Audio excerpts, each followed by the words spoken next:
pernah jumpa Ya, betul. depan-depan. Tak pernah. Jumpa di alam maya sahaja. Betul. Jadi Masya Allah. ini kali pertama kita sebenarnya berkomunikasi antara satu sama lain secara orang kata Bersemuka. betul. Betul. Masya Allah. Subhanallah. Masya Allah. Ada juga hikmah dia di mana macam walaupun kita dalam keadaan pandemik ini, tapi kadang-kadang ada je orang kata hikmah-hikmah yang berlaku untuk kita kan, untuk kita mengenali mencantumkan silaturahim dengan orang-orang yang kita daripada jauh kita orang kata kagumi. Jadi saya ni tak boleh nak berhenti senyum sampai kelihatan pipi saya ni terang. Saya pun rasa macam perkara yang sama. Masya Allah, sebab boleh minta dia live IG tak? okey, Komen, Lisa, kena komen. sekarang apa ni tim media minta komen di IG. Kita akan minta untuk dia request live. Macam mana? Saya dah request dah. Dah request Saya dah dah request. dekat Tak IG. lupa pula. Saya hantar love. Dekat IG. Lama macam mana? Oh, maksudnya nak ambil komen. Kena tinggalkan komen Oh, satu. ni. Oh, dah ada. Ni. Okay, waiting for Lisa Surihani. InsyaAllah. Sebab nama dia tak apa. Subhanallah, Lisa dah muncul dekat IG juga. Baik. Okey, yang ni kita kena komen. Macam mana? Ustazah dengar sini dia supaya dia tak bergema. Dia pakai satu. Saya dah kurangkan volume dekat phone. Okey. Assalamualaikum bagi mereka yang mengikuti Instagram. Subhanallah. Okey, Alhamdulillah. Masya Allah, Subhanallah. Jadi untuk kita memulakan majlis ilmu kita ini, marilah sama-sama kita memulakan dengan bacaan.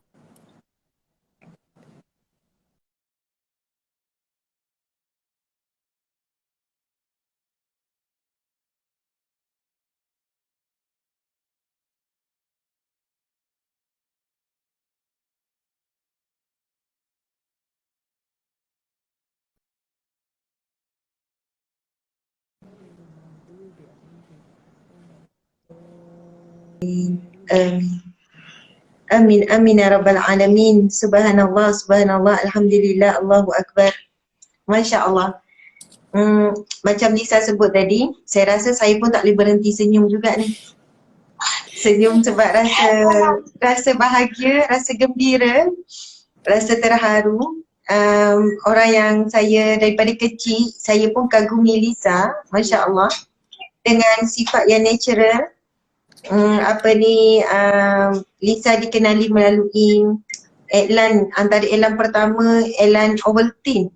Ya. Oh, itu memang betul. Masya Allah. Ovaltine tu iklan pertama saya, Ustazah. Masya Allah. Betul kan? Iklan yang pertama. Masa tu kanak-kanak sangat Lisa. Umur dalam berapa belas? 11 tahun. 11 tahun. Ya. 11 tahun. Ya. Subhanallah. Tahulah.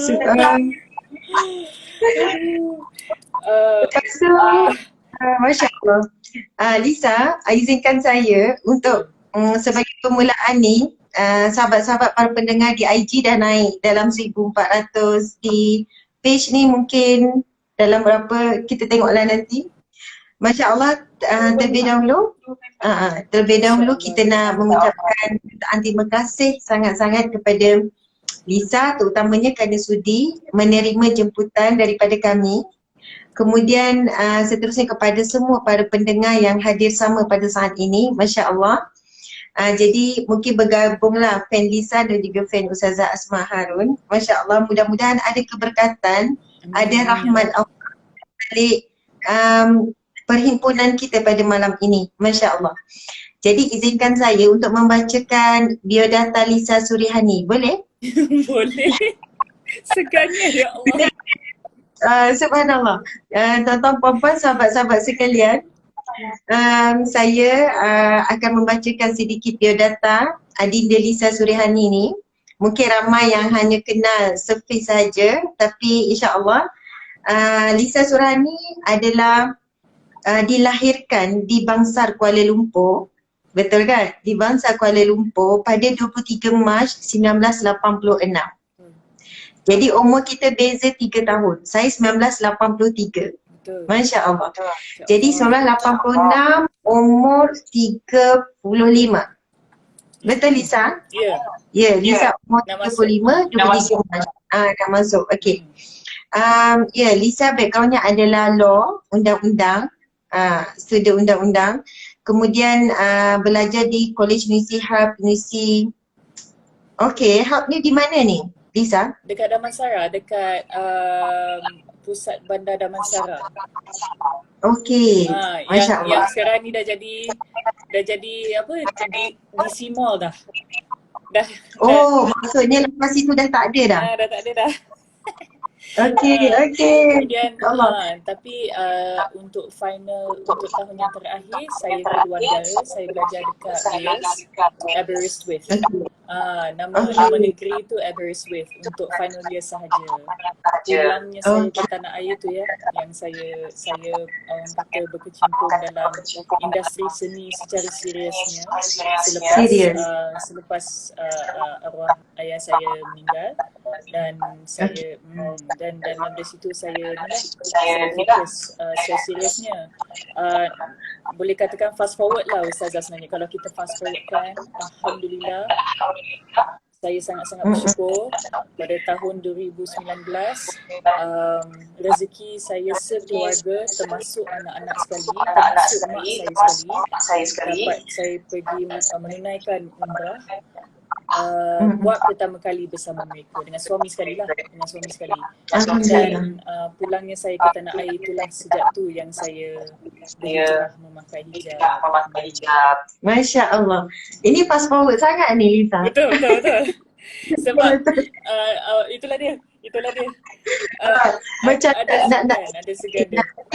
Tapi Ada saya nak segan. tanya juga Lisa pernah masuk tak dalam kerjaya undang-undang?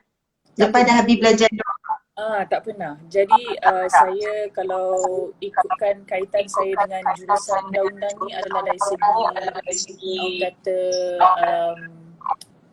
kelulusan sahaja. Sebab kelulusan saya adalah daripada negara UK. Bermaksud kalau saya teringin untuk menjadi seorang peguam di sini, saya kena ambil kelulusan dia dekat sini, iaitu CLP. Jadi pada waktu itu macam tertulis, kita rancang tapi Allah yang tentukan, tertulis yang arwah daddy jatuh sakit pada tahun itu, dan kita agak fokus lah pada arwah masa tu.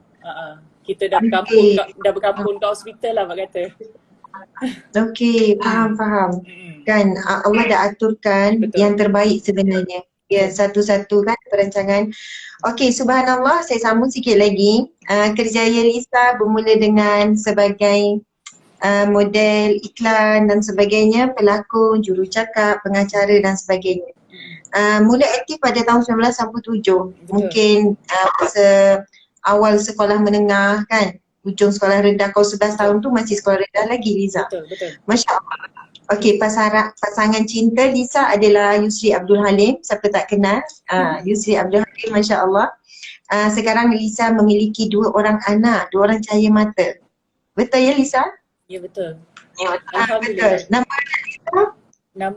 Nama anak saya yang sulung Yahaira Lian binti Yusri. Yang anak saya yang kedua, anak lelaki saya, Yusuf Leon bin Yusri. Subhanallah, Alhamdulillah.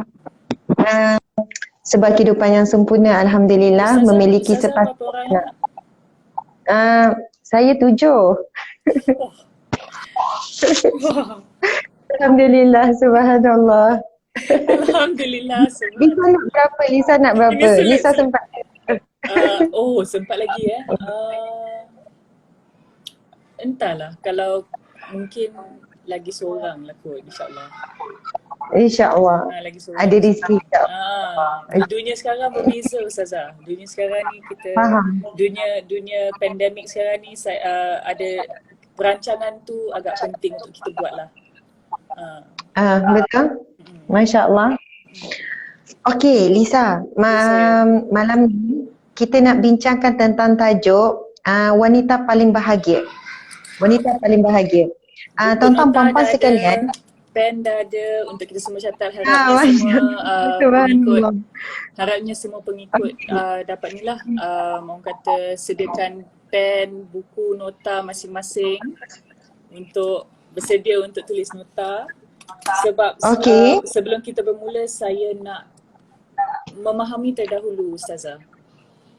Wanita paling bahagia dalam perspektif ataupun konteks ini, apa maksudnya? Masya Allah. Sebenarnya saya host. Yang akan jawab semuanya adalah Lisa. Saya yang Sebab jawab Lisa adalah tetamu jemputan. Saya pelajar, saya lah yang angkat tangan.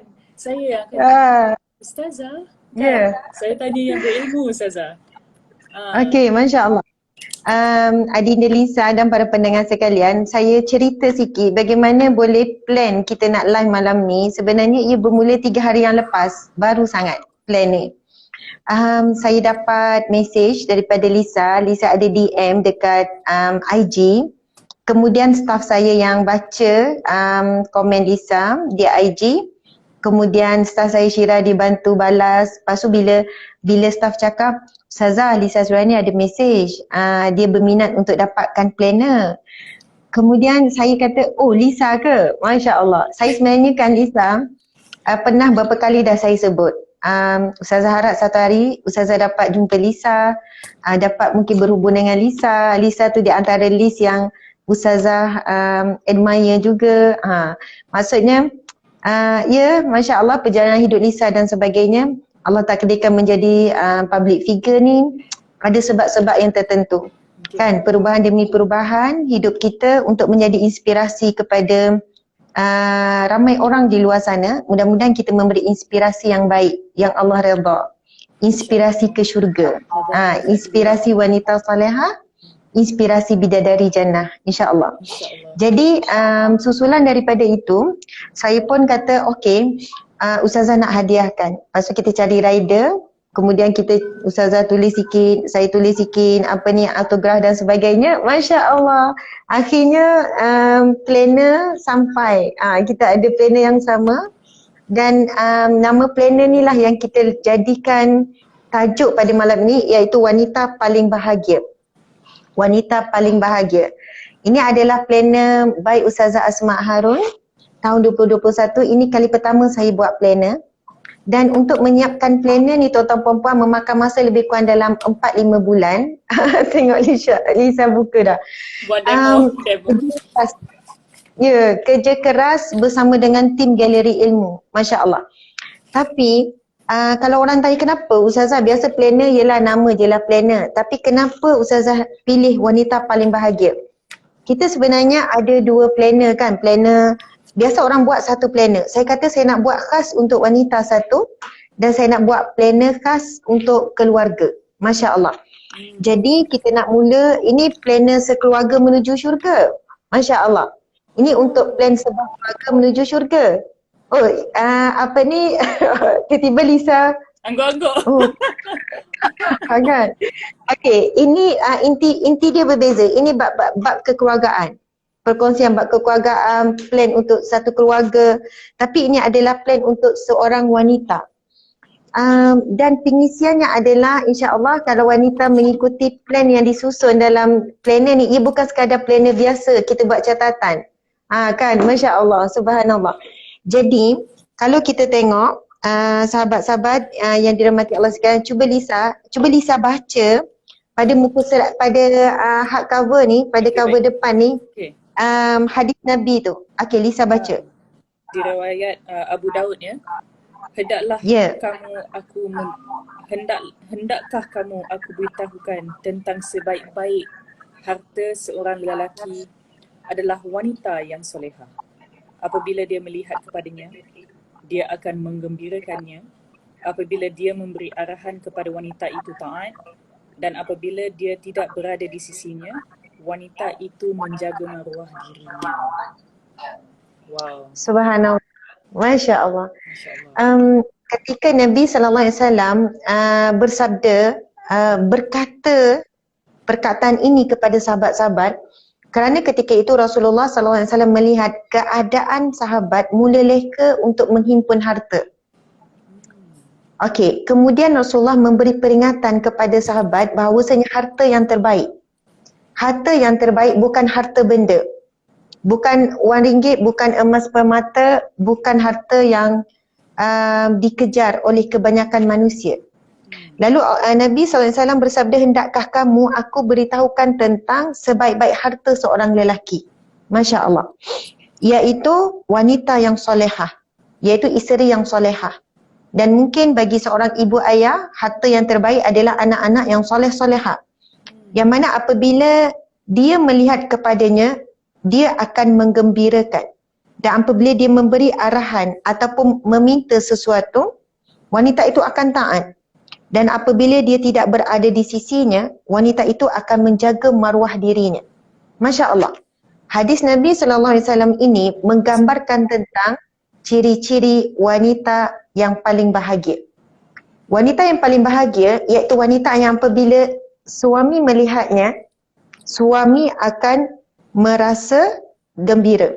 Okey Lisa, agak-agak kan Yusri tengok Lisa, Yusri happy tak? Harapnya lah. Subhanallah. Kan? Subhanallah. Sebab kita nak saya bukan apa Ustazah. Macam saya atas pagar ni nak jawab pasal apa. Ada setengah saya nak jawab mestilah gembira. Ada setengah confidence tu confidence sangat pula. Yang setengah lagi macam orang kata apa perkataan dia untuk kita rendah dirilah. Apa saya letakkan diri saya untuk mendoakan dan mengharapkanlah setiap kali dia tatap wajah saya, harapnya dia rasa tenang, harapnya dia rasa gembira, harapnya apa masalah-masalah kerja yang dia duk fikir-fikir tu mungkin hilang ke apa ke. Jadi kita pun senyum lah. Kan? Senyum banyak-banyak. Allah. Subhanallah. Senyum ni tuan-tuan puan-puan sahabat-sahabat yang kita sayang semua, wanita-wanita. Malam ni tajuk pun berkenaan dengan wanita. Wanita bukan perlu untuk menjadi wanita yang membahagiakan dan menggembirakan, bukan semestinya mempunyai kulit yang halus, wajah yang cantik, wajah yang cerah.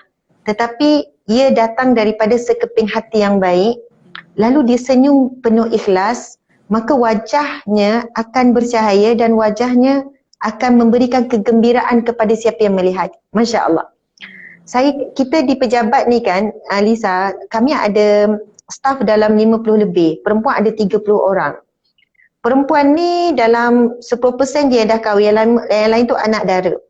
Saya perhatikan ada di kalangan staff-staff perempuan saya ni kan, walaupun ada masalah kulit contohnya, kan tak flawless lah kan, ada masalah parut, jerawat dan sebagainya.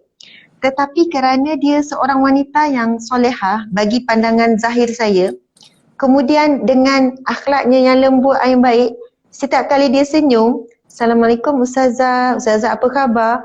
Dia terus beri ketenangan kepada hati. Saya kata baik. Padahal kita sebelum tu tengah susah hati, tengah sedih, tapi saya kata ya Allah hebatnya. Sebab dia mempunyai hati yang baik, hati yang bersih, subhanallah. Jadi selalu senyum, kan?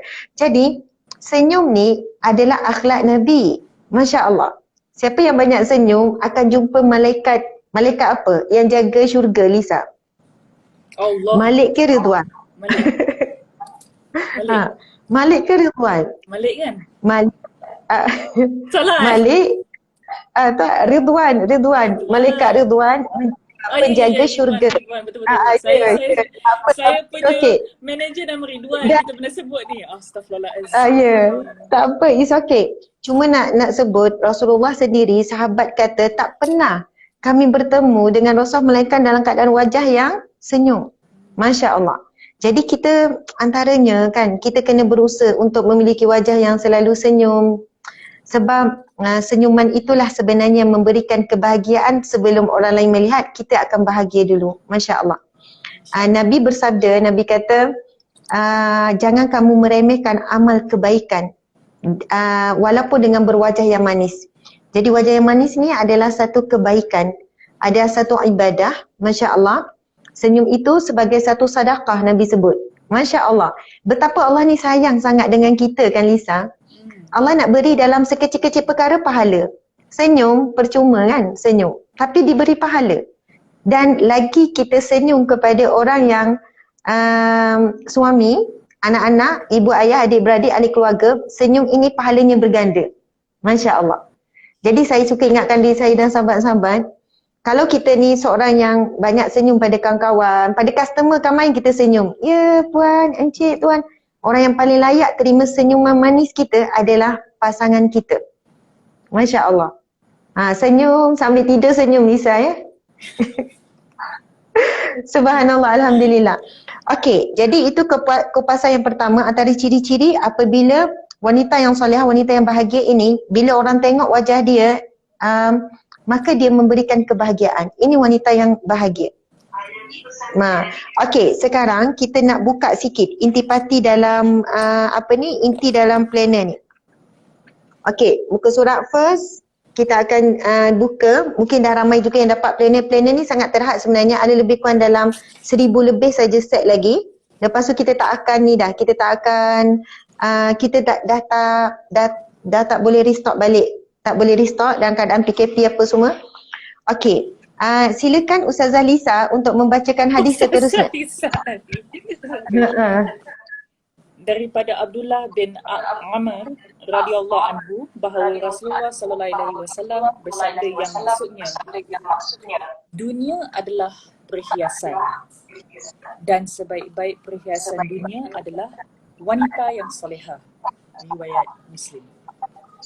Masya Allah, hadis sahih riwayat Muslim. Qala Nabi sallallahu alaihi wasallam, ad-dunya mata'un. Dunia ini perhiasan indah. Kan, dengan ciptaan langit, bulan, bintang, matahari, alam yang begitu indah, dunia ini indah. Wa khairu mata'iha, dan sebaik-baik perhiasan al-mar'atu salihah, wanita yang salihah. Tadi kan saya tengok ada komen yang kata, Ustazah, bagaimana dengan kami yang belum kahwin? Tadi kan hadis yang pertama macam hadis seorang lelaki iaitu suami dapat isteri solehah. Jadi orang bujang bertanya, Ustazah, macam mana dengan kami yang belum kahwin, belum ada suami, nak kena cari suami kan ni kan? Sebab nak jadi wanita bahagia tadi tu. Jadi terjawab pada hadis yang kedua yang Ustazah Lisa kita baca. Iaitu wanita yang bahagia, yang paling bahagia adalah wanita yang solehah. Masya Allah.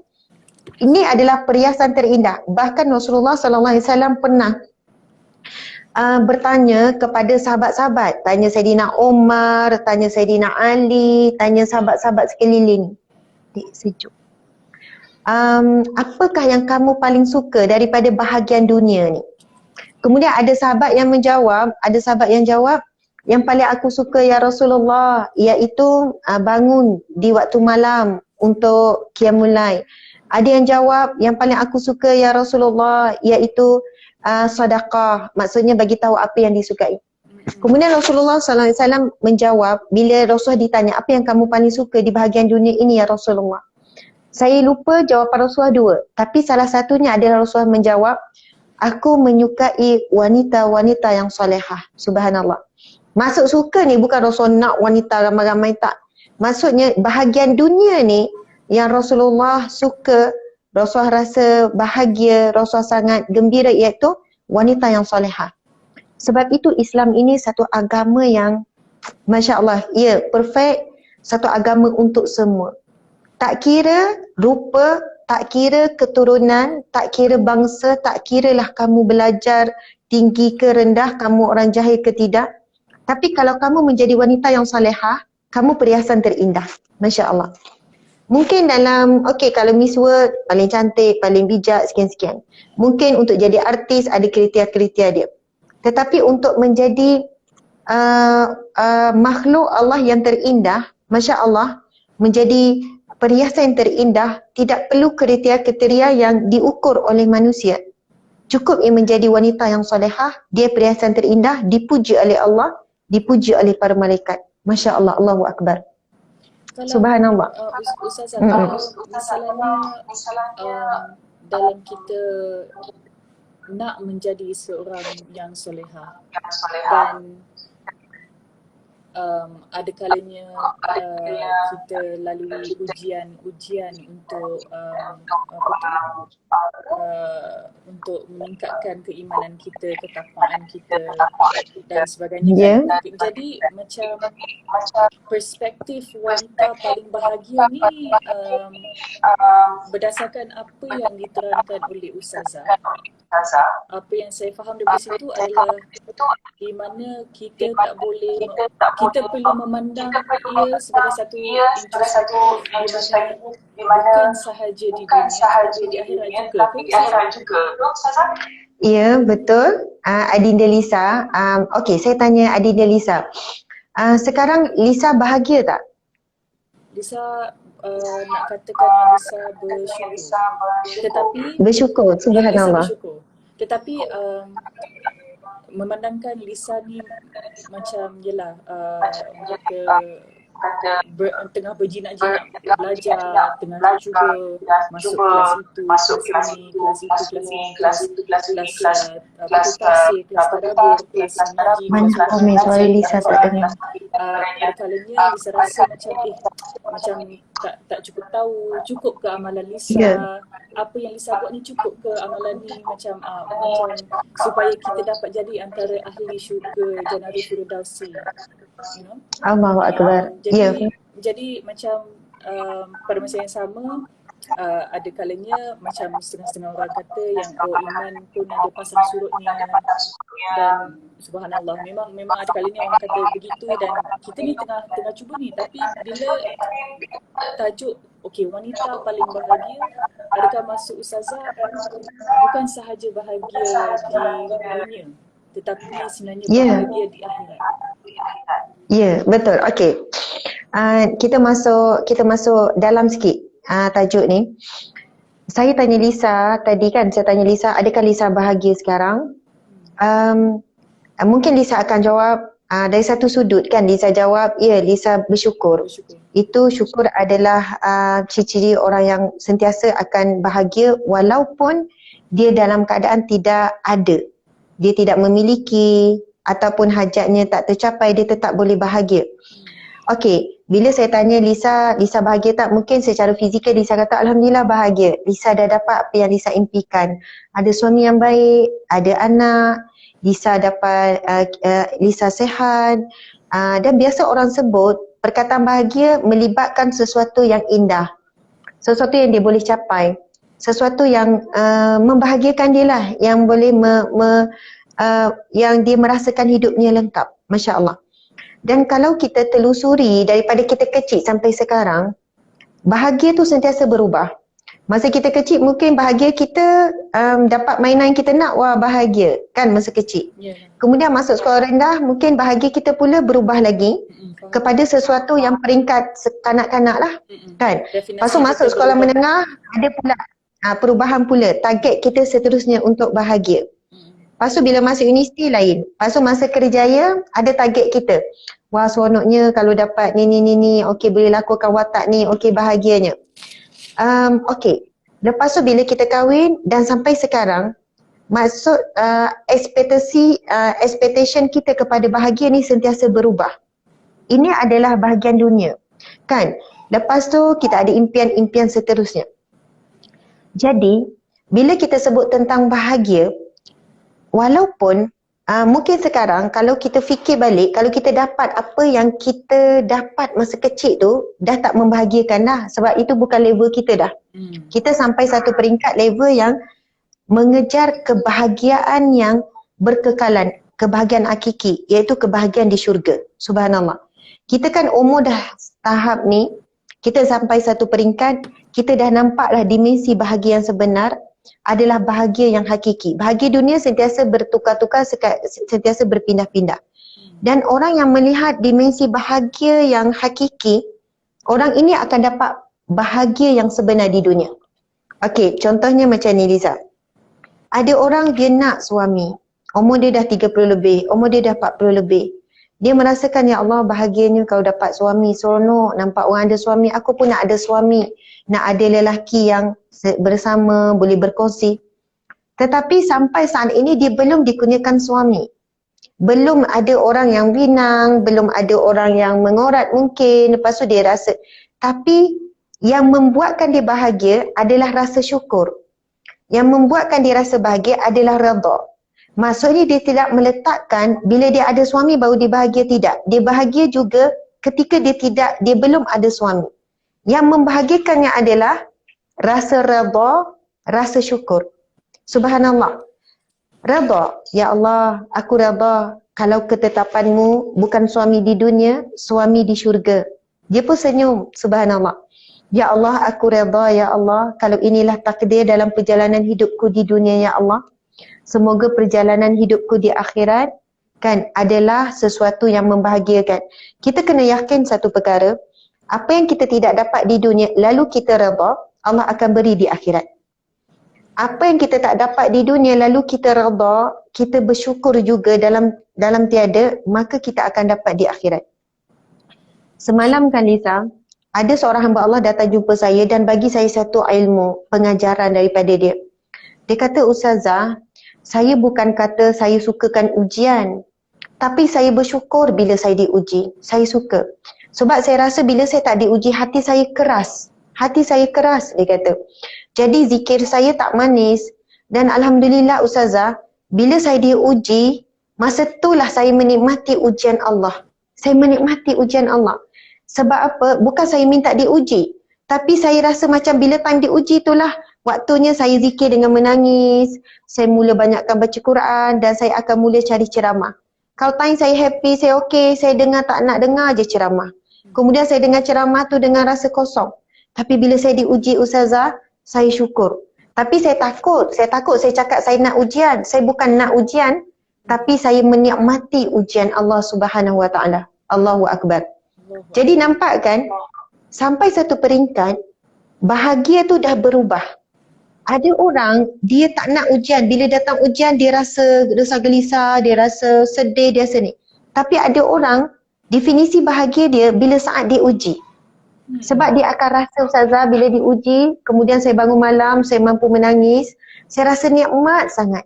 Nikmat itu jauh lebih nikmat ketika saya tidak diuji, kemudian saya bangun malam, saya tak mampu nak menangis Ustazah. Nak kadang happy, gembira, susah nak menangis.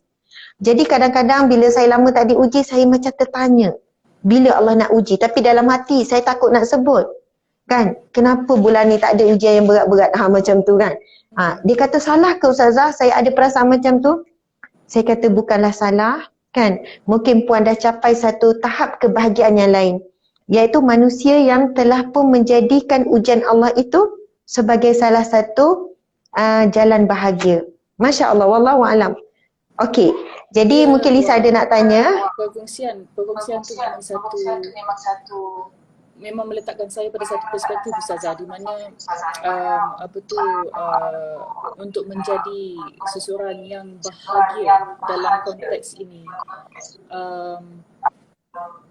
macam contohnya kalau seseorang tu lalui ujian, tapi dia bersangka baik pada ujian tersebut, di mana ujian ini kalau mendekatkan aku kepada jalan yang diredainya, Masya Allah. Alhamdulillah. Macam dia alhamdulillahkan juga, walaupun dia satu ujian, walaupun dia lalui dugaan. Dan betul. Dan itu adalah level keimanan dan ketakwaan yang mungkin yang kita patut cuba untuk capai juga. Di mana kita sentiasa bersangka baik. Subhanallahi wa bihamdihi. Kita sentiasa bersangka baik kepada apa jua yang berlaku. Dan bahagia bukan terletak pada aspek-aspek yang tangible ataupun apa yang kita nampak, macam seperti mana yang Ustazah sebut tadi, yang fizikal, apa yang dah didesain oleh society kini. Kalau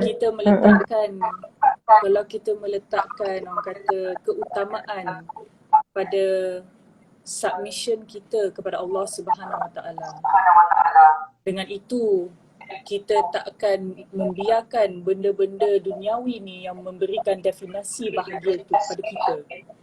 Masya Allah, indah sekali Lisa. Apa yang saya Ya. Masya Allah. Tak, saya ni berdasarkan apa yang Ustazah kongsi dengan saya. Bila saya hadam, itu yang membuatkan saya rasa macam Masya Allah, wow. Lagi-lagi contoh cerita yang Ustazah kongsikan tadi tu. Bukannya dia minta ujian.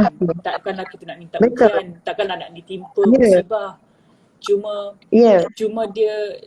dia memandang benda tu dengan perspektif yang sangka baik sebenarnya.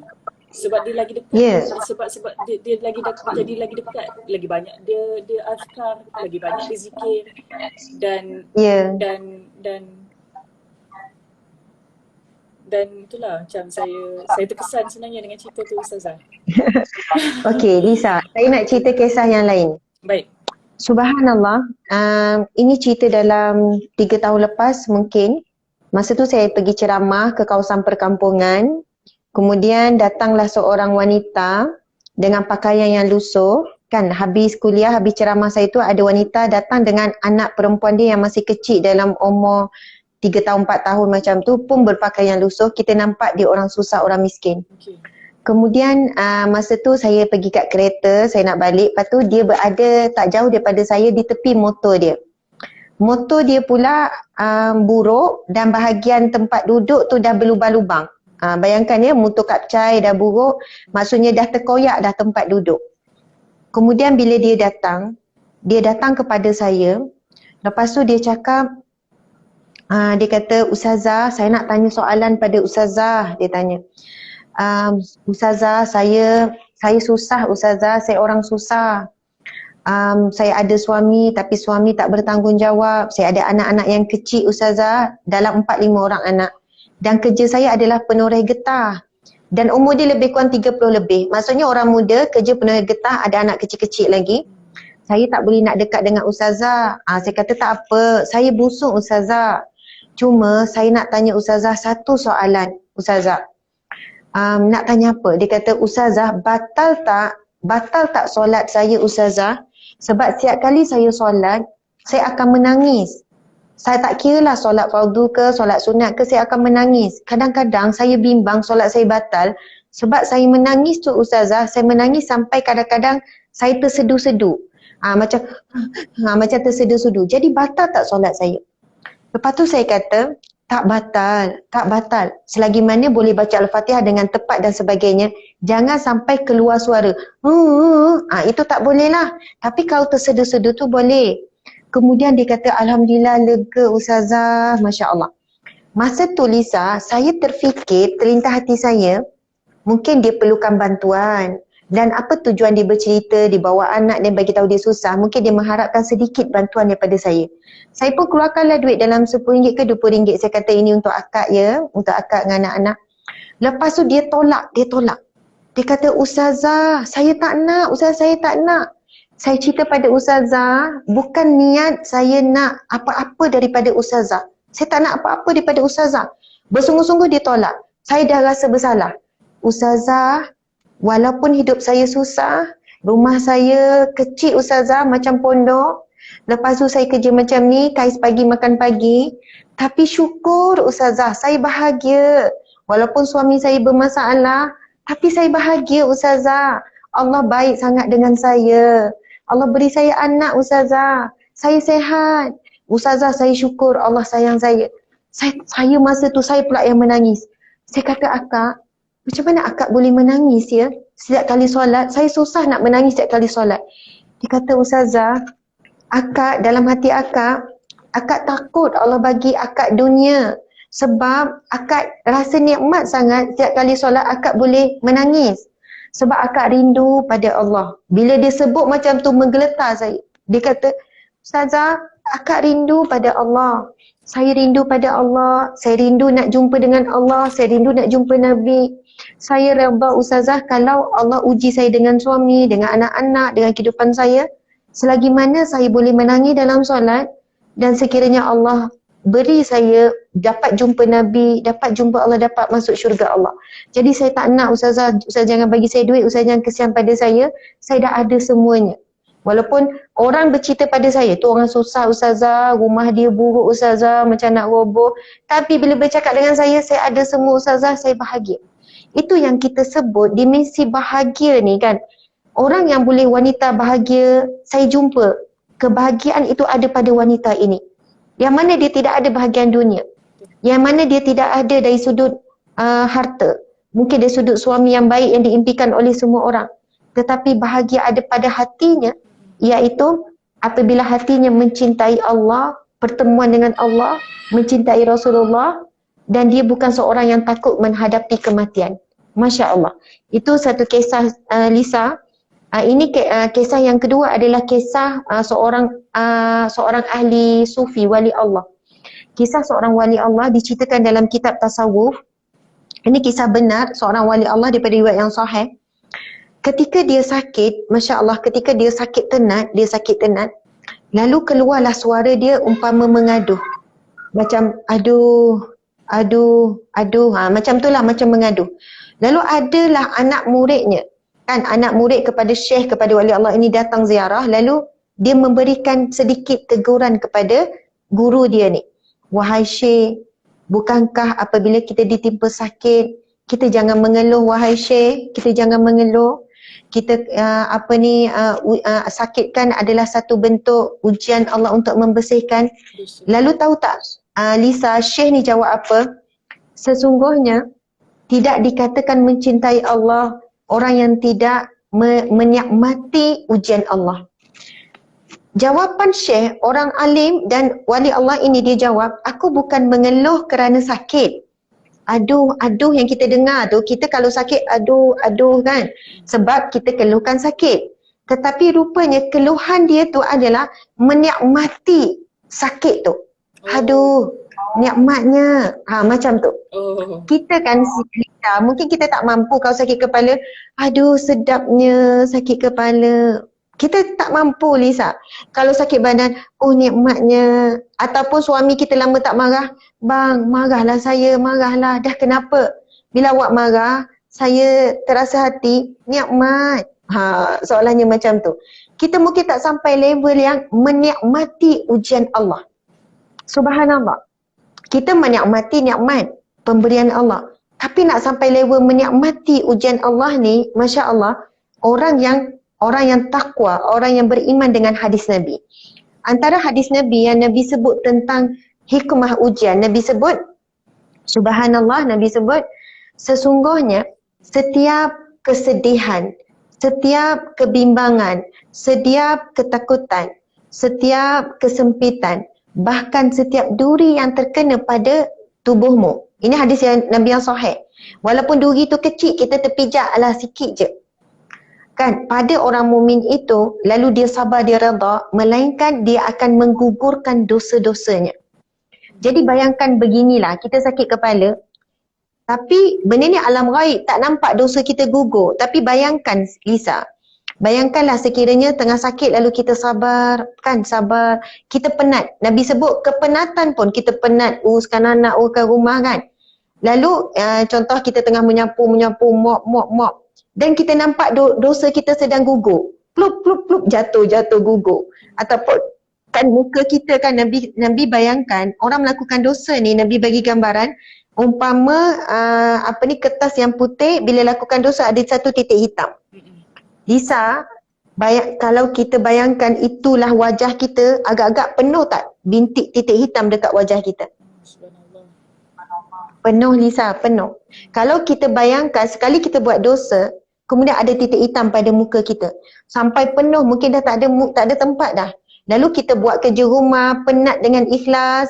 Lepas tu nampak jatuh sikit titik hitam tu kan. Lepas tu bila kita sakit dan kita sabar, kita redha, jatuh lagi. Mungkin sampai Encik Yusri tu, Encik suami Lisa tu kan, Yusri, sampai cakap, dah lah tu sayang, berhentilah buat kerja, awak nampak dah penat, tak berhenti-berhenti. Mungkin masa tu kita jawab, bang, awak nampak tak dosa saya sedang gugur ni? Awak nampak tak titik hitam sedang jatuh ni?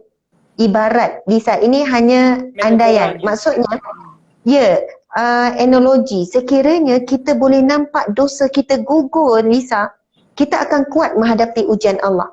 Kita akan menikmati ujian Allah. Kita akan menikmati sakit tu. Kalaupun sakit, awak, sabarnya awak. Tak apa, it's okay. Sebab Allah sedang gugurkan dosa saya. Saya mengharapkan time saya pulang, saat saya pulang kepada Allah dalam keadaan suci bersih. Tidak ada dosa untuk dihisab, tidak ada dosa untuk diazab, dan mudah-mudahan saya masuk syurga tanpa dihisab, tanpa diazab. Sebab itu orang alim, orang soleh, wali Allah, bila ujian dia menikmati. Dia menikmati ujian melebihi dia menikmati kurniaan Allah. Subhanallah. Bahkan mereka bila lama tak diuji, mereka menangis. Lalu ditanya, kenapa kamu menangis wahai Syekh? Kerana telah lama tubuh badanku tidak diuji dengan sakit. Telah lama aku tidak diuji. Dia tak minta ujian tapi dia menangis takut. Adakah Allah tidak menghantarkan bentuk-bentuk menyucikan diri?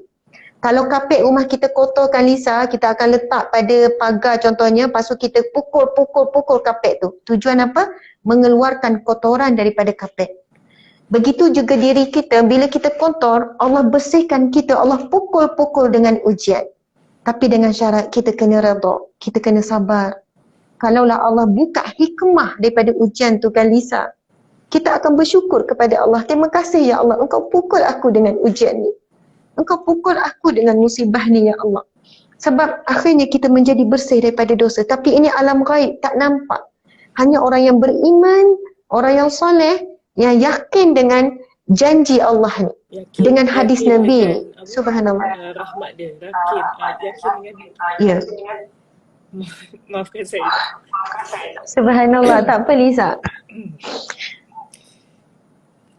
Yakin Ar-Rahmanir-Rahim.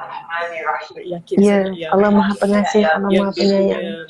punya, saya banyak baca dekat buku agama yang kadang kita terlupa dengan mercy dia, rahmat dia. Allah is the most merciful, dia kata. Kita Masya Allah. kadang-kadang macam saya macam kata terkesan sebab kadang-kadang macam kita ni cuba nak buat amalan-amalan. Bukannya benda tu tak elok, bukan. Tapi perspektif kita, keimanan kita, ketakwaan kita perlu beringat bahawa punyalah merciful. Bayangkan bila kita bukan dalam kedudukan minta ampun pun, ada cara-cara di mana dosa-dosa kita dihapuskan. Kita pening. Betul. Ustazah cakap, kita pening pun Allah gugurkan dosa-dosa kita sikit. Masya Allah. Itu Allah tempat Akbar. kan. Dia apa? Terkena duri. Buku sahabat dia. Itu ya, macam apa tu?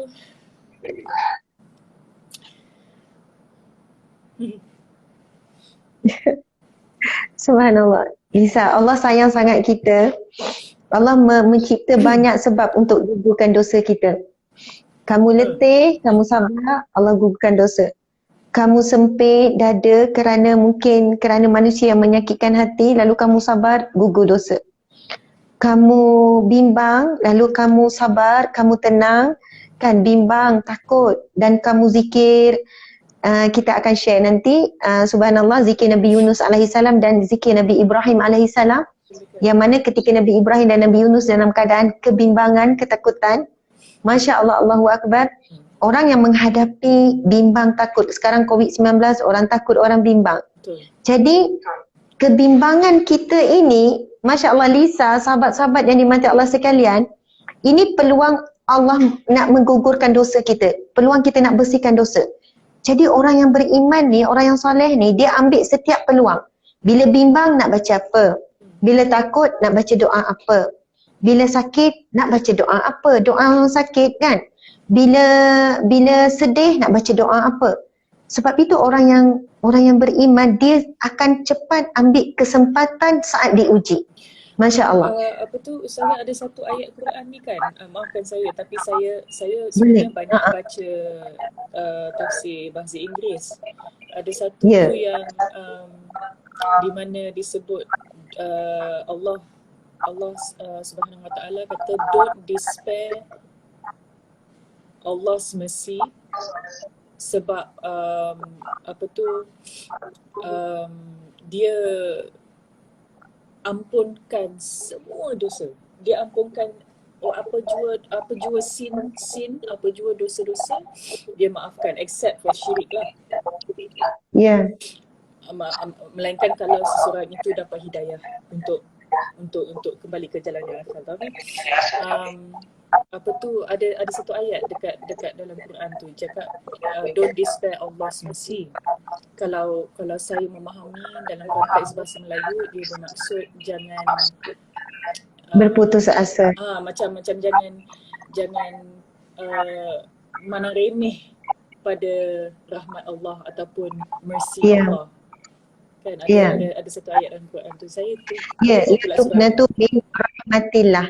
Jangan kamu berputus asa, jangan kamu ragu-ragu, jangan ragu-ragu dengan rahmat Allah. Okey Lisa, bila Lisa sebut perkataan Ar-Rahman Ar-Rahim, baiklah, bila sebut perkataan Ar-Rahman Ar-Rahim, ada satu hadis Nabi SAW. Ini hadis yang sahih Lisa. Nabi bersabda, sesungguhnya Allah mempunyai sifat Ar-Rahman, penyayang Allah, sifat kasih sayang Allah. Allah memiliki 100 rahmat. Allah memiliki 100 rahmat, iaitu 100 kasih sayang. Dan Allah mengurniakan satu rahmatnya untuk dunia, di dunia. Satu rahmat untuk bahagian dunia. Dan Allah mencukupkan, dan dengan satu rahmat Allah untuk bahagian dunia tu mencukupkan untuk seluruh makhluk, Satu rahmat yang Allah ambil daripada 100 rahmat Allah, Allah berikan kepada dunia, kepada makhluk, kepada dunia dan isinya, sehingga kan mencukupkan manusia, sesama manusia berkasih sayang. Suami isteri seluruh dunia berkasih sayang. Ibu dengan anak berkasih sayang.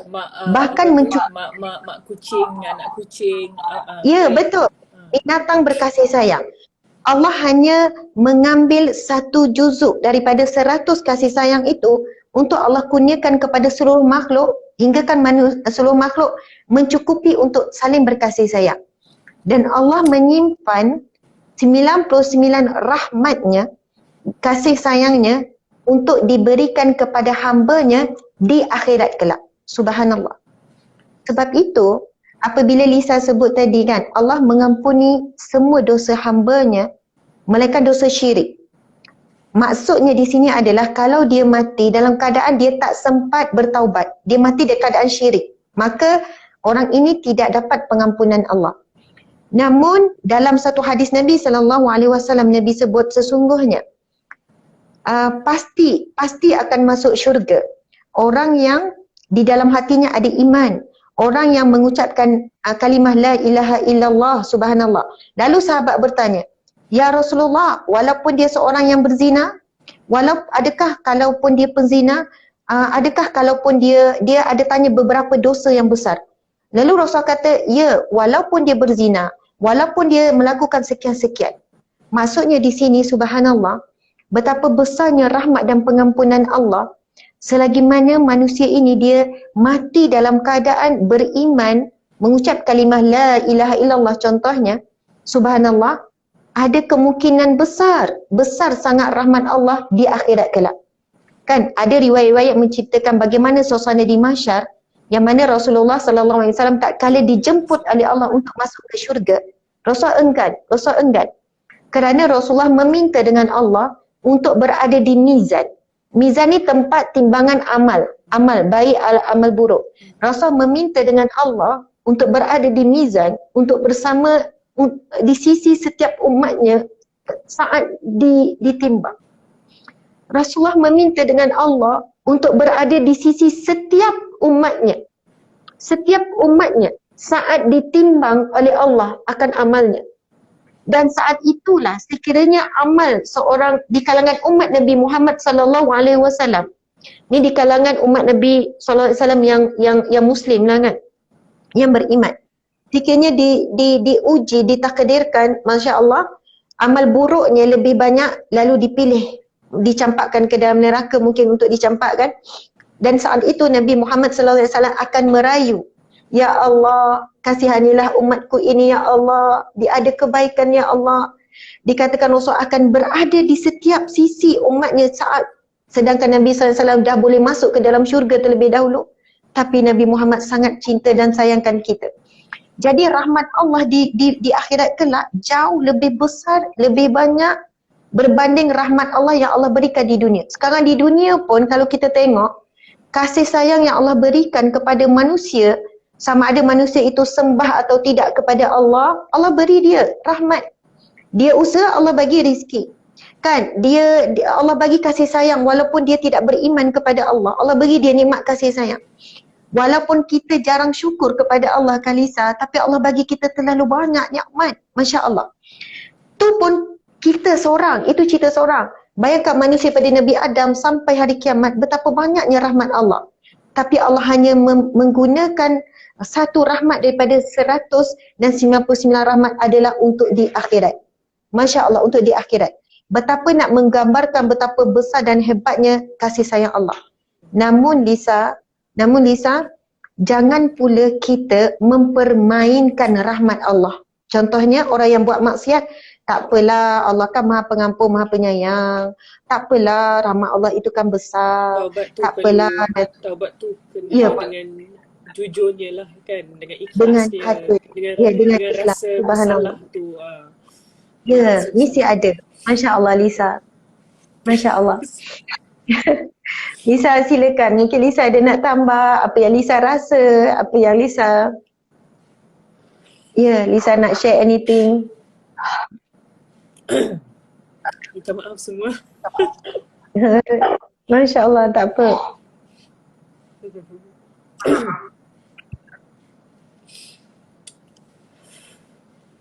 Banyak yang saya terkesan dengan perkongsian Ustazah ini. Memang meletakkan saya berperspektif lah sebenarnya sebagai seorang Islam, as a believer. Kita punya cara kita berfikir, cara kita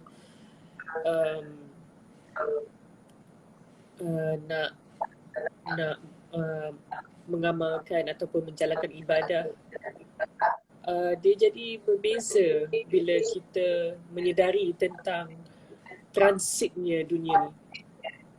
Masya Allah, Allahu Akbar. Bila kita, walaupun sebab perspektif tu kadang-kadang susah untuk kita hadam, sebab dunia ni adalah apa yang kita nampak, dia tangible dan kita laluinya setiap hari. Kita kalau sebab dia apa tu, kita mengetahui ataupun beriman kepada kiamah. Kita belajar daripada guru kita, daripada Quran, mengenai jannah, jahannam. Kita hanya dapat a taste of the knowledge berdasarkan apa yang kita belajar tu kan.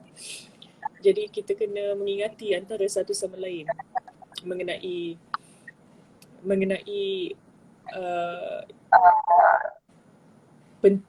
betapa pentingnya untuk kita ingat tentang dunia ni hanya satu transit sahaja yang kita singgah buat sementara waktu.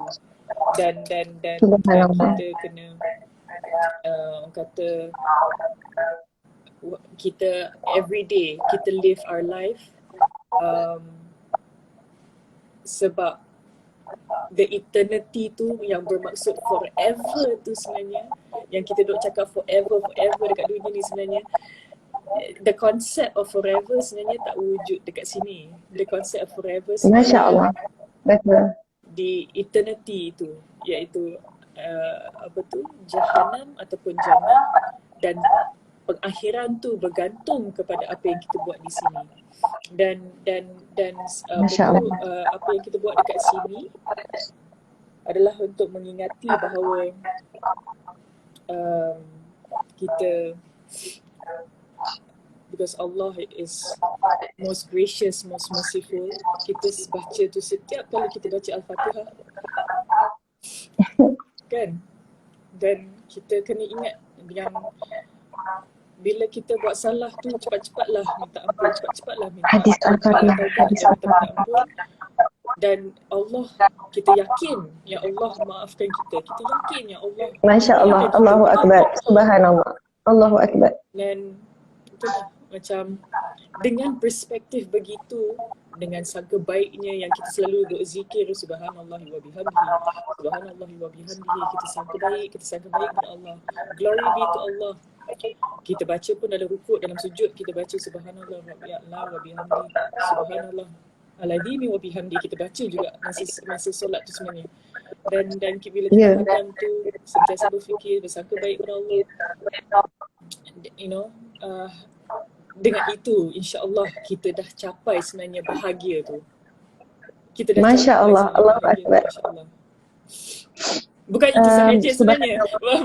Maafkan saya Ustazah, bukan itu sahaja. Of course buku ni menjadi orang kata blueprint ataupun guide lah kan, yang cuma saya rasa yang elok dan baiknya mengenai buku ni adalah dia macam membantu kita untuk capaikan perspektif itu ataupun pandangan tu ataupun pemahaman itu, insya-Allah.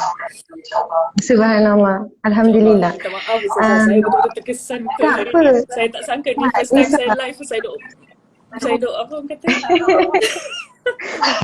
Tak apa, it's okay Lisa. Memang air mata tu kan Nabi sebut. Ada hadis Nabi sebut dua mata yang menangis kerana Allah. Dua mata yang menangis kerana Allah. Mudah-mudahan kita menangis ni kerana terkesan dan kita menangis kerana Allah. La tamassahu narun abada. Dua mata yang menangis kerana Allah tidak akan disentuh oleh api neraka selama-lamanya. Masya Allah. Subhanallah. Kemudian Lisa, sebenarnya pasal air mata ni, ada lagi hadis Nabi yang lain berkenaan dengan kelebihan menangis kerana Allah. Ini daripada kitab Air Mata Rasulullah sallallahu alaihi wasallam.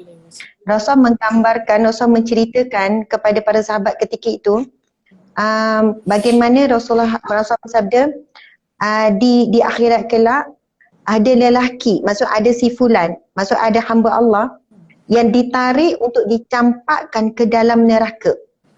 Maksud dah diheret dah nak dicampakkan dah ke dalam neraka, diheret nak dicampakkan dah ke dalam neraka. Lalu saat tubuh badan tu nak dicampak, nak diheret ke dalam neraka, di depan pintu neraka ni, lalu salah satu bulu matanya berkata kepada Allah. Bukan semua bulu mata, kita tak pernah kira berapa bulu mata kita ni, tapi salah satu bulu mata berkata kepada Allah, Ya Allah, aku menjadi saksi bahawa hamba-Mu ini saat di dunia dahulu pernah menangis kerana takutkan-Mu ya Allah. Pernah menangis kerana-Mu ya Allah. Lalu Allah Subhanahu Wa Taala berfirman, aku merahmatinya dan aku mengampuninya. Maka akhirnya hamba Allah tersebut dimasukkan ke dalam syurga. Subhanallah. Bayangkan, maksudnya dia telah melepasi mizan tu, lalu nak dicampakkan ke dalam neraka, lalu salah satu bulu mata berkata kepada Allah, Ya Allah, sesungguhnya Nabi-Mu yakni Muhammad SAW berkata, menyebutkan sabda Nabi yang air mata ni, dua mata tak akan disentuh oleh api neraka Allah. Kemudian dia bersaksi bahawa Tuhan dia ni pernah menangis kerana Allah. Sebab itu dimensi bahagia tu kita sebut, yang paling bahagia bukan kerana dia tak menangis, sebulan bahagia tak ada apa-apa, tak ada nangis apa-apa. Tetapi dimensi bahagia, perspektif yang dah jadi berbeza bagi orang yang bermukmin. Ya Allah, dah lama tak menangis ya Allah. Dia rasa satu kehilangan, satu nikmat yang dia perlu capai. Tapi dia bukan minta diuji, tetapi apabila dia diuji lalu dia menangis kerana mengharapkan pertolongan dari Allah. Okey, subhanallah. Lisa, mungkin kita pun sekarang dah 10.30. Lisa pun ada anak, ada encik suami. Tapi tadi Lisa sebut berkenaan dengan surah Al-Fatihah. Jadi mungkin ini akan menjadi satu pergulungan kepada perbincangan kita pada malam ini. Masya Allah. Kan surah Al-Fatihah ni kita baca setiap kali kita solat, boleh minta dengan doa gitu. Okey. Okey, tapi sebelum tu Lisa, Lisa pun ada terima daripada saya buku Sahabat Dunia Akhirat. Betul kan? Buku ni. Ada tak dengan Lisa sekarang? Sekarang tak dalam solat. Dalam musola. Masya Allah. Okey, buku Sahabat Dunia Akhirat ni, ini buku pertama saya.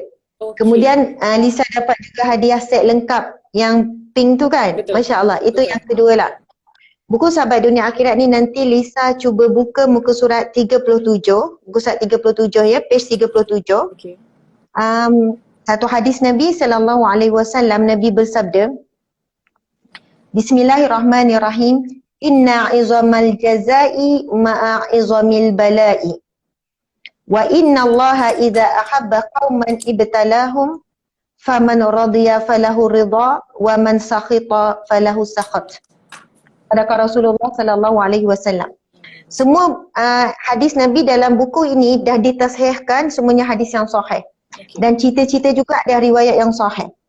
Nabi bersabda yang bermaksud sesungguhnya besarnya ganjaran itu sesuai dengan besarnya ujian. Dan sesungguhnya apabila Allah Subhanahu Wa Taala jika mencintai seseorang, ini tanda Allah cinta. Dan orang yang paling bahagia adalah orang yang Allah cinta. Ini hadis Nabi, hadis sahih, Nabi beri kita kefahaman, Nabi nak suruh kita faham. Okay. Yang mana Nabi sebut, sesungguhnya Allah Subhanahu Wa Taala jika mencintai seseorang, maka dia akan memberikan ujian. Dia akan menguji. Jadi ujian adalah tanda Allah sayang, tanda Allah cinta. Subhanallah. Lalu Nabi sambung lagi. Barang siapa yang redha akan ujian itu, maka baginya redha Allah. Siapa yang redha, dia dapat redha Allah. Namun ada peringatan daripada Nabi SAW, dan barang siapa yang marah ataupun benci terhadap ujian tersebut, maka baginya kemurkaan Allah Subhanahu Wa Taala. Subhanallah. Jadi bagi orang mukmin saat dia diuji, dia terus ada mindset. Saya mesti pas ujian ini. Saya mesti lulus ujian ini. Sebagaimana kalau kita nampak ujian untuk naik tingkatan, kan, exam untuk lulus universiti, kita ada satu niat, nekat, mesti lulus, mesti graduate, mesti lulus. Sebab hasil daripada lulus, hasil graduate, kita akan dapat sesuatu yang lain. Jadi bila setiap kali kita diuji oleh Allah, kita kena terus tanam dalam hati, ya, dengan zikir auzubillahi minasyaitanirrajim, innalillahi wa inna ilaihi raji'un, macam-macam lah kan. Kaedah-kaedah zikir astagfirullah ke. Tapi akal perlu dipandu. Zikir saja kadang tak kuat untuk kita hadapi ujian, untuk tenang dalam ujian tu. Akal mesti dipandu, terus letak mindset, aku mesti pas ujian ini, aku mesti lulus. Sebab kalau aku lulus ujian ini, maka aku dapat redha Allah, dapat redha Allah.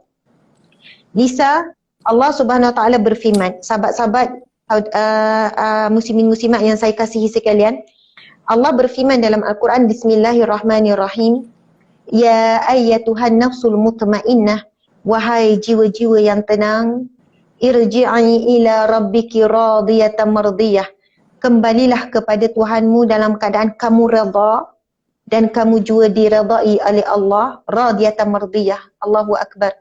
Inilah panggilan yang paling kita dambakan. Kalau suami kita panggil kita dengan sayang, oh sedapnya dengar, darling, oh seronoknya. Mungkin panggilan-panggilan yang manusia suka, orang panggil apa? Yang mulia, yang berhormat, datuk, datin, tan sri, kan contohnya. Itu panggilan-panggilan kehormat dunia.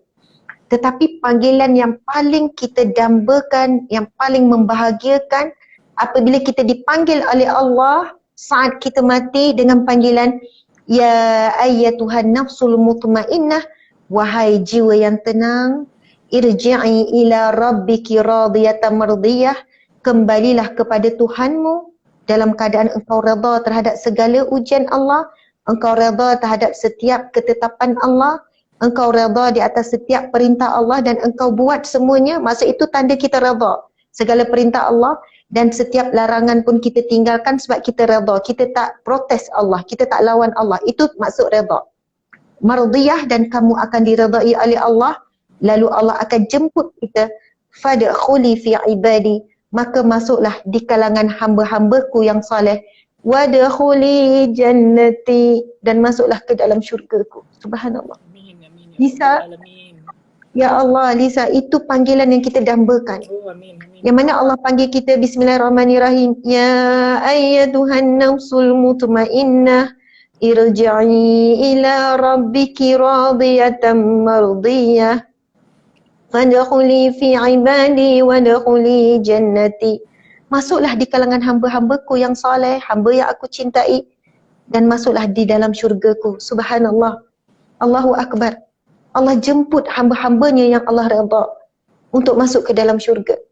Maka bagaimana nak jadi hamba Allah yang diredainya? Saat kita diuji, terus letak mindset aku mesti lulus sebab Allah sedang melihat kita. Dalam riwayat yang lain ada sabda Nabi sebut, sesungguhnya apabila seseorang itu diuji oleh Allah, Allah utus bersamanya malaikat. Lalu Allah bertanya kepada malaikat, bagaimana perihal hambaku itu saat diuji? Lalu sekiranya malaikat memberitahu, ya Allah dia redha, maka Allah kata dia dapat redhaku. Sekiranya malaikat menyampaikan, ya Allah dia marah, dia protes, ya Allah dia mengeluh, dia memberontak, ya Allah, maka Allah menjawab dia mendapat kemurkaanku. Na'udzubillahi min zalik.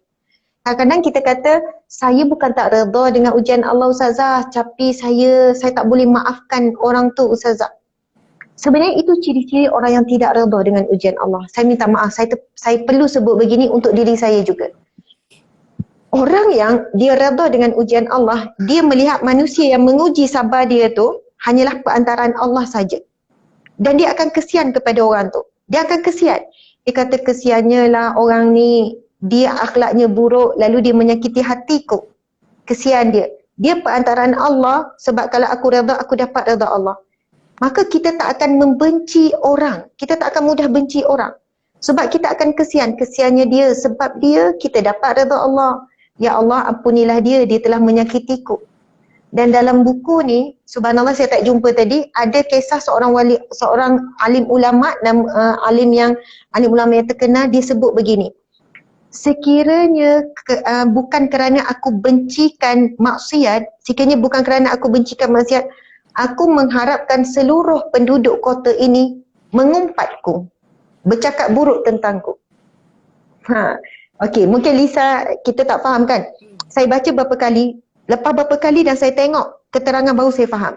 Dia sebut, sekiranya bukan kerana aku bencikan maksiat, nescaya aku sangat menginginkan seluruh penduduk kampung ni macam itulah, seluruh penduduk kota ini berkata buruk tentangku ataupun ghibah, mengumpatku. Seolahnya dia kata, dia tahu ghibah itu satu maksiat. Dan dia kata kalaulah bukan sebab aku bencikan maksiat, aku harap dia orang ni mengumpatku. Sebab daripada mengumpat aku dapat pahala. Kita kan Lisa, kalau kita tahu orang mengumpat kita sedih kan. Dan lagi kalau orang baik dengan kita, kawan kita, adik-beradik, sampai hati dia mengumpat. Tapi ulama ni dia sebut, kalaulah bukan kerana aku bencikan maksiat kan, aku mengharapkan semua orang ni mengumpatku sebab aku dapat pahala. Tapi aku tak mengharap, tapi kerana ghibah itu adalah maksiat, jadi aku tak mengharapkan dia orang ni mengumpatlah kan. Janganlah dia orang mengumpat, kesianlah dia orang akan dapat dosa. Tapi kalau ghibah itu bukan dosa, bukan maksiat, aku mengharapkan dia orang ni mengumpat aku. Sebab dari situ aku dapat pahala sabar. Masya Allah. Allahu Akbar. Okey, ni kita tutup betul-betul ni. InsyaAllah antara kesimpulan kita, tak jumpa yang tu. Okey. Lisa, subhanallah. Kita ada lebih kurang dalam 5,000 kot, campur dengan FB dan 5,000, 6,000 tontonan lah. Masya Allah. Okey, di FB ada 4K, kemudian ni ada lebih kurang 4 campur 3, 4, 5, 6, 7. 7K bersama kita. Masya Allah, subhanallah, sahabat-sahabat dimati Allah sekalian. Kita boleh bahagia immediately bila kita solat. Walaupun sebelum solat kita sangat sedih, kita sangat duka cita, kita sedih dengan ada masalah dengan suami ke, dengan rezeki ke, dengan anak ke, sakit ke apa, sebenarnya kita boleh immediately bahagia bila kita solat. Baiklah, tadi Lisa sebut Al-Fatihah dalam solat. Sekarang, Masya Allah, mari kita hayati satu hadis Nabi SAW, riwayat Abu Hurairah tentang kehebatan bacaan Al-Fatihah dalam solat. Dalam solat ni, tuan-tuan puan-puan sekalian. Daripada Abu Hurairah radhiyallahu anhu katanya, Nabi SAW bersabda, sesiapa yang tidak membaca Ummul Quran, iaitu Al-Fatihah di dalam solat, maka solatnya tidak sempurna. Nabi mengulanginya sampai 3 kali. Tak sempurna, maksudnya tak sah solatnya. Lalu ditanyakan orang kepada Abu Hurairah, bagaimana kalau kami solat mengikut imam? Jawabnya, bacalah perlahan kerana aku mendengar Rasulullah sallallahu alaihi wasallam bersabda bahawa Allah Subhanahu wa taala berfirman. Ini adalah hadis kudusi. Yang kita nak bacakan seterusnya adalah hadis kudusi. Okay. Sebab itu walaupun ia hadis Nabi, tetapi ia menggunakan kalimah Allah berfirman. Allah berfirman, sahabat-sahabat sekalian. Baiklah. Nabi bersabda bahawasanya Allah Subhanahu wa taala berfirman, solat itu ku bagikan 2 antara ku dan hamba-Ku. Subhanallah. Solat itu ku bagikan 2 antara aku dan hamba-Ku. Untuk hamba-Ku apa yang dia minta apabila dia mengucapkan. Subhanallah. Sekarang kita akan pergi kepada ayat yang kedua surah Al-Fatihah. Ayat yang pertama, Bismillahirrahmanirrahim. Ayat yang kedua kita sebut apa? Alhamdulillahi Rabbil Alamin. Sahabat-sahabat sekalian, ketika kita menyebutkan Alhamdulillahi Rabbil Alamin, subhanallah, ini firman Allah ni, apabila dia mengucapkan Alhamdulillahi Rabbil Alamin, Allah menjawab, Hamidani Abdi. Hamidani Abdi. Yang membawa maksud, hamba-Ku memujiku. Subhanallah. Lisa, Allah sangat bahagia, Allah sangat gembira, Allah sangat subhanallah apabila hamba-hambanya memujinya. Bila kita sebut Alhamdulillahirabbil alamin, segala puji bagi Allah ketika kita berdiri solat, lalu Allah akan menjawab ucapan kita itu, bacaan kita itu dengan kalimah Hamidani Abdi. Hamba-Ku memujiku. Allah berbangga dengan para malaikat, hamba-Ku memujiku. Lalu apabila kita membaca ayat yang ketiga surah Al-Fatihah, ayat seterusnya, Ar-Rahmanir-Rahim. Subhanallah, Allah yang maha pemurah, Allah maha penyayang. Lalu Allah menjawab ucapan kita itu, bacaan Al-Fatihah kita itu, kalimah Ar-Rahman Ar-Rahim itu dengan kalimah Asna alayya abdi. Asna alayya abdi. Yang membawa maksud, hamba-Ku menyanjungiku. Subhanallah, hamba-Ku memuliakanku, hamba-Ku menyanjungiku. Kemudian kita sambung lagi Maliki Yaumiddin. Subhanallah. Lalu apabila kita sebut Maliki Yaumiddin, Allah menjawab dengan kalimah Majjadani Abdi. Majjadani Abdi fawada ilayya abdi. Subhanallah. Hamba-Ku mengagungkanku, hamba-Ku berserah diri kepadaku. Tuan-tuan puan-puan, bila kita sebut kalimah Maliki Yaumiddin, Raja, pemilik hari pembalasan, hari kiamat. Sekarang di dunia, ramai raja. Raja negeri, raja negara, raja itu, diri kita pun raja pada diri kita. Sedangkan Allah lah yang raja kita, bukan kita yang milik diri kita. Dalam sebuah rumah tangga ada raja, kadang suami bersikap raja. Tetapi di masyarakat kelak hanya ada satu raja, iaitu Allah Subhanahu wa taala. Semua raja adalah hamba-hamba yang hina, termasuklah kita di akhirat kelak. Bila kita sebut dalam surah Al-Fatihah Maliki Yaumiddin, kan raja di hari pembalasan, Allah menjawab, hamba-Ku mengagungkanku, hamba-Ku berserah diri kepadaku. Subhanallah.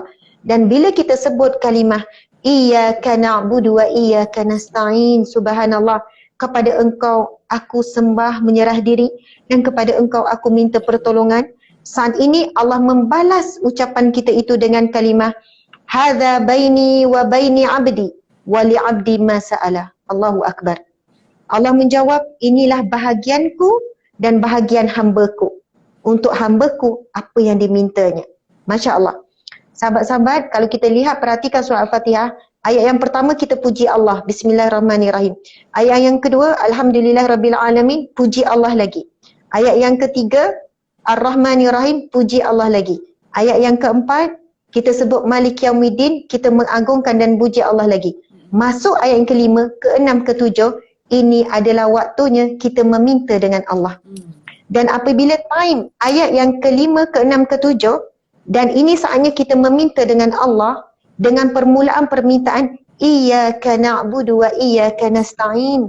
Kepada Engkau ya Allah aku sembah dan kepadamu lah ya Allah aku minta pertolongan. Lalu Allah jawab, hadza baini wa baini abdi wa li abdi ma sa'ala.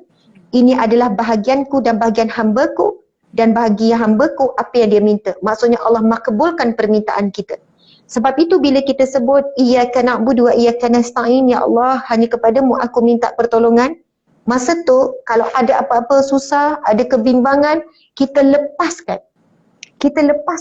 Kita kata kita minta tolong dengan Allah, kita kena tawakal, kita kena yakin Allah benar-benar akan tolong sebab saat ini Allah menjawab kepada kita bagi hamba-Ku apa yang dia minta. Kemudian kita minta permintaan yang kedua, ihdinas siratal mustaqim siratal ladzina an'amta alaihim. Kan? Permintaan kita, ya Allah tunjukilah kepadaku jalan yang lurus, iaitu jalan orang yang engkau beri nikmat. Subhanallah. Lalu Allah menjawab, sambungan lagi, ghairil maghdubi alaihim waladdallin. Lalu Allah menjawab, hadza li'ibadi wa li'abdi ma sa'ala. Hadza li'abdi wa li'abdi ma sa'ala. Ini adalah untuk hamba-Ku dan bagi hamba-Ku apa yang dia minta. Tuan-tuan puan-puan sekalian, apa yang kita perlukan dunia, akhirat, dalam kubur, di mahsyar, ada di dalam surah Al-Fatihah. Ada dalam surah Al-Fatihah. Kerana kita minta dengan Allah apa tadi? Iyyaka na'budu wa iyyaka nasta'in. Kita minta pertolongan Allah pertama. Kedua, kita minta ihdinas siratal mustaqim. Ya Allah tunjukilah aku jalan yang benar, jalan yang kau redha, iaitu allazina an'amta alaihim. Subhanallah. Siratal ladzina an'amta alaihim. Jalan yang orang yang engkau beri nikmat. Itu yang kita sebut wanita paling bahagia, wanita yang Allah beri dia nikmat dunia, nikmat alam kubur, nikmat sampai mahsyar, nikmat sampai syurga.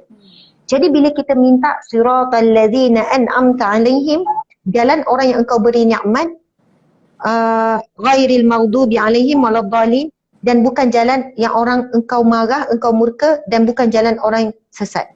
Sebab itu ada orang yang kalau jumpa saya kan Lisa, Ustazah kenapa saya diuji macam ni Ustazah, suami saya curang, Ustazah kenapa Ustazah sekian-sekian. Saya jawab, sebenarnya itu adalah cara Allah menjawab permintaan kita dalam Al-Fatihah. Saya suka jawab macam tu. Dia kata, apa maksud Ustazah? Puan minta apa dengan Allah dalam Al-Fatihah? Puan minta apa? Puan minta apa? Saya minta tunjukkan jalan yang lurus dan saya minta diberi nikmat. Dalam Al-Fatihah minta diberi nikmat. Apa maksud nikmat? Bagi puan nikmat apa? Syurga Allah, nikmat dapat alam kubur barzah yang baik, itu nikmat yang hakiki kan? Jadi Allah memakbulkan doa kita dalam Fatihah dengan caranya, bukan dengan cara kita. Dan mungkin kerana ujian puan diuji dengan suami beginilah yang caranya puan dapat nikmat syurga, nikmat akhirat. Dan mungkin di akhirat kelak kita akan berterima kasih kepada Allah. Ya Allah, terima kasih di atas ujian yang kau berikan di dunia dahulu. Rupanya asbab ujian itulah yang memberikan jalan yang benar akhirnya ke syurga. Subhanallah. Apa yang berlaku dalam hidup kita sekarang adalah jawapan ataupun cara Allah memakbulkan permintaan kita. Kita minta jalan yang lurus, kita minta diberi nikmat, nikmat yang sebenar di akhirat kelak.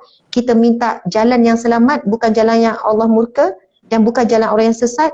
Lalu Allah design jalan kita mengikut pengetahuan Allah, bukan mengikut kehendak kita. Kalau kita design, kita nak bahagia je. Tetapi bila kita dah minta dengan Allah, Allah yang paling mengetahui jalan yang terbaik untuk dapat syurganya. Subhanallah Lisa. Masya Allah. Masya Allah. Dia sebenarnya macam satu apa tu?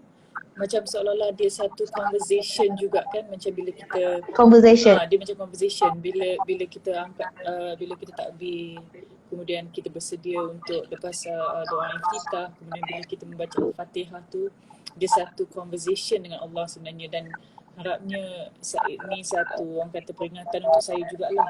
Seeloknya setelah habis satu ayat tu pause kejap.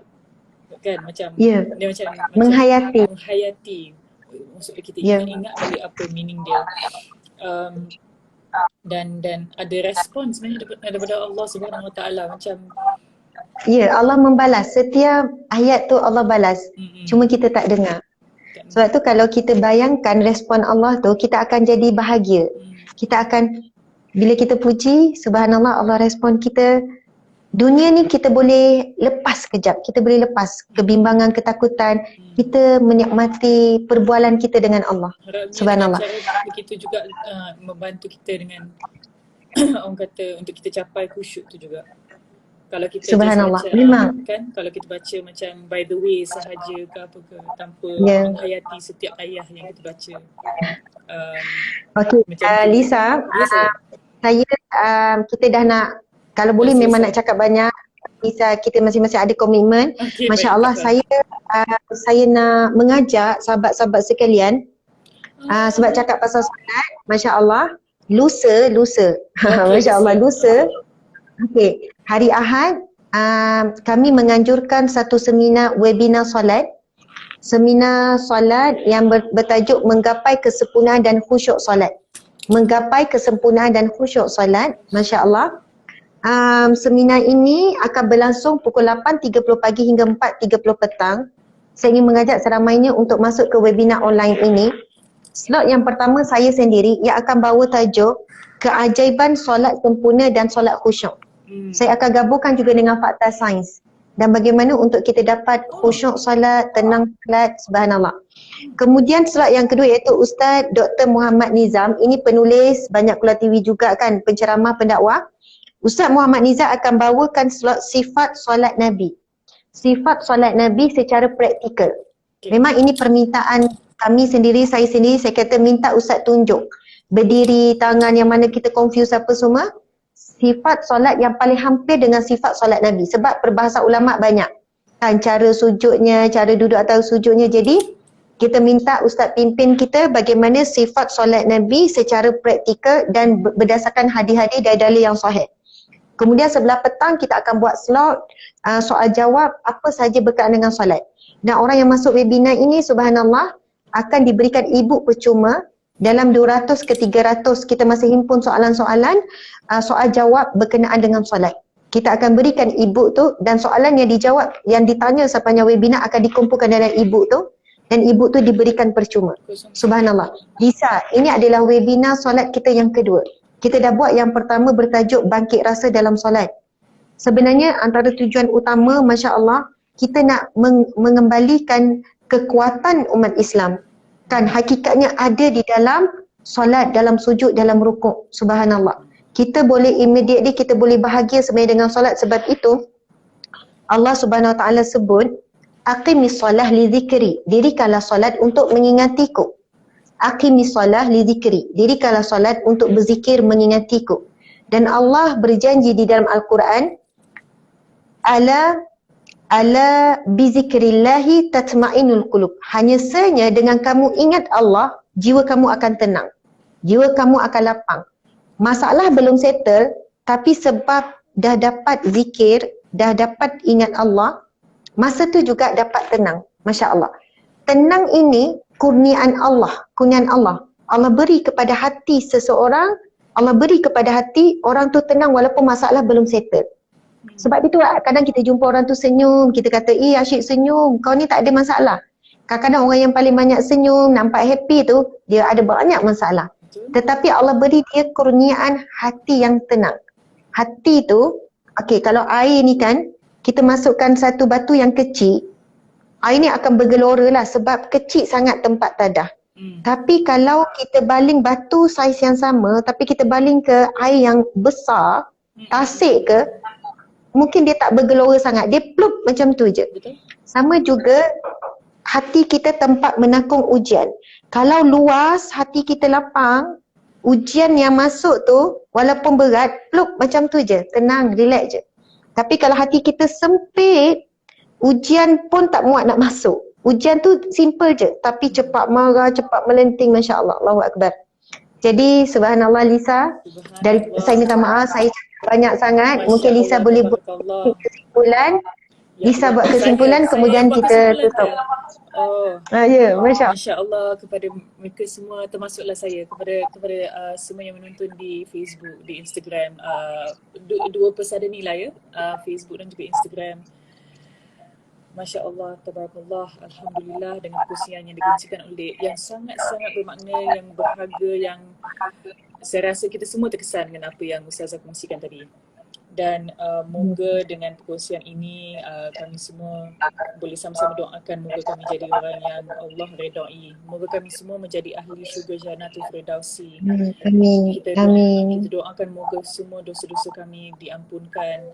moga kami tidak orang kata Allahumma ajirni minan nar. Kita jauh daripada api neraka. Tak sentuh pun api neraka. Kita nak ke syurga pun tanpa hisapnya. Amin. Subhanallah. Dan harapnya sementara kami di dunia ni, harapnya apa yang kita amalkan, ibadah-ibadah yang kami amalkan, harapnya diterima insya-Allah. Dan saya doakan yang sama juga untuk semua sekali. Amin. Amin. Subhanallah. Harapnya kami semua jadi ahli syurga Jannatul Firdaus tanpa hisapnya insya-Allah. Amin. Amin ya rabbal alamin. Amin. Kita sama-sama doa. Subhanallah. Masya Allah, indah sangat doa Lisa, indah sangat. Itulah yang kita perlukan. Masya Allah, mudah-mudahan kita masuk syurga sekeluarga Lisa. Insya Allah, moga-moga kita berjiran di syurga Lisa. Amin, amin, amin. Kita berjiran juga dengan semua sahabat-sahabat kita semua, seluruh umat Islam.